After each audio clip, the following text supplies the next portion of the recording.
Un père dévasté qui rend visite à sa fille, enterrée ici depuis 2012. Le cimetière est loin de chez lui, sans transport en commun pour y accéder. Un calvaire de plus pour Zeki, dont la fille unique a été assassinée par un homme dont elle avait refusé la demande en mariage. L'homme est en prison, mais la famille est brisée.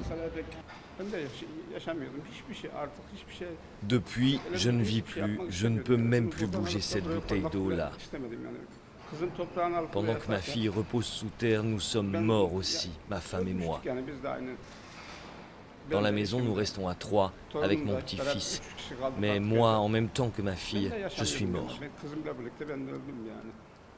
Un cas hélas pas isolé. En Turquie, les féminicides ont presque triplé en 5 ans.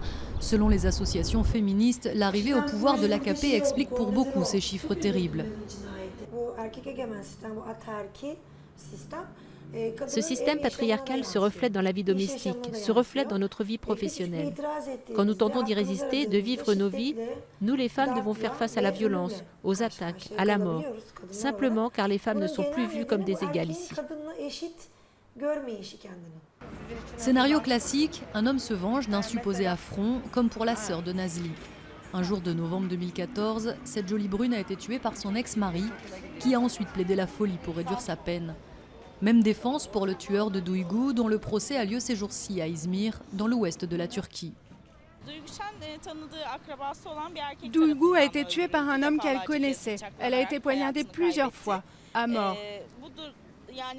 Le suspect a essayé de s'en tirer avec toutes les techniques de réduction de peine possibles, disant qu'elle l'avait provoqué, insulté. Il a tenté de dire qu'il regrettait, qu'il ne voulait pas la tuer, qu'enfin, il ne possédait pas toutes ses facultés mentales. En Turquie, entre 2010 et 2016, près de 1700 femmes ont été assassinées selon les associations de défense des droits des femmes, dont 328 en 2016.